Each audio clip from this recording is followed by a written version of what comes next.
brought you by Silver Pumps and Motors. Top quality और consistent performance के लिए सिर्फ सिल्वर पंप्स नाम याद रखना. తమిళనాడు బీజేపీ అధ్యక్షుడు అన్నామలైపై వేటు తప్పదా?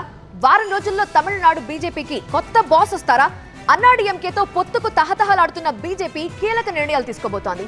దీంతో అన్నామలై భవితవ్యంపై తీవ్ర ఉత్కంఠ నెలకొంది. తమిళనాడు బీజేపీ అధ్యక్ష పదవి నుంచి అన్నామలైను తొలగిస్తారా? తమిళనాడు బీజేపీకి కొత్త బాస్ వస్తారా అన్న విషయంపై తీవ్ర ఉత్కంఠ నెలకొంది. వారం రోజుల్లో ఈ విషయంపై క్లారిటీ వచ్చే అవకాశం ఉంది. వచ్చే ఏడాది జరిగే తమిళనాడు అసెంబ్లీ ఎన్నికల కోసం బీజేపీ సన్నాహాలు ప్రారంభించింది. మళ్లీ అన్నాడీఎంకేతో జతకట్టేందుకు సిద్ధమైంది బీజేపీ. రెండు పార్టీల మధ్య పొత్తుకు అన్నామలై ఆటంకంగా మారారన్న వార్తలొచ్చాయి. దీంతో తన అధ్యక్ష పదవి నుంచి తప్పుకునేందుకు రెడీగా ఉన్నట్టు అన్నామలై పార్టీ హైకమాండ్ కు సమాచారం ఇచ్చినట్టు తెలుస్తోంది. ఢిల్లీలో అమిత్ షాతో అన్నాడీఎంకే నేత పళనిస్వామి భేటీ కావడం ప్రాధాన్యత సంతరించుకుంది. సమావేశం తర్వాత తమిళనాడులో రాజకీయ పరిణామాలు చకచకా మారిపోతున్నాయి.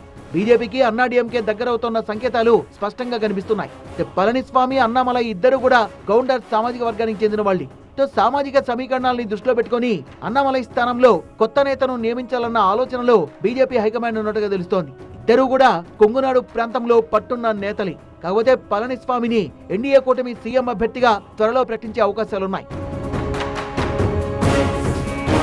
అన్నామలై తీరుతోనే 2023లో ఎన్డీఏ కూటమికి అన్నాడీఎంకే దూరమైంది. దివంగత మాజీ సీఎం జయలలితపై అన్నామలై అనుచిత వ్యాఖ్యలు చేశారని అప్పట్లో భారీ ఆందోళన చేపట్టారు అన్నాడీఎంకే కార్యకర్తలు. ఇదే తమిళనాడు బీజేపీ అధ్యక్ష పదవి నుంచి అన్నామలైని తొలగిస్తున్నారన్న వార్తలు వస్తున్నాయి. అన్నామలై స్థానంలో తమిళనాడు బీజేపీ అధ్యక్షుడిగా ఎవరిని నియమిస్తారన్న విషయంపై తీవ్ర ఉత్కంఠ నెలకొంది. అసెంబ్లీలో బీజేపీ పక్ష నేతగా ఉన్న నాగేంద్రన్ కు ఈ పదవి దక్కుతుందని జోరుగా ప్రచారం జరుగుతోంది. తేవర్ సామాజిక వర్గానికి చెందిన నాగేంద్రన్ కు పగ్గాలు అప్పగిస్తే డీఎంకేను ఢీకొట్టవచ్చన్న ఆలోచన హైకమాండ్ కుంది. ఎమ్మెల్యే వానతి శ్రీనివాసన్ కు కూడా బాధ్యతలు అప్పగించే అవకాశాలున్నాయి. తెలంగాణ మాజీ గవర్నర్ తమిళిసై కూడా అధ్యక్ష రేసులో ఉన్నారు. తమిళనాడు రాజకీయాల్లో ఆమె కీలక పాత్ర పోషిస్తున్నారు. డీలిమిటేషన్ వ్యవహారం, త్రిభాషా సిద్ధాంతంపై కేంద్రాన్ని తరచుగా ఇరుకును పెడుతున్నారు డీఎంకే నేతలు. అందుకే స్టాలిన్ ను ఢీకొట్టడానికి ఓ మెట్టు కిందకు దిగి రావాలన్న ఆలోచనతో ఉంది బీజేపీ హైకమాండ్. అందుకే అన్నాడీఎంకేతో కలిసి అసెంబ్లీ ఎన్నికల్లో పోటీ చేయడానికి రెడీ అవుతోంది.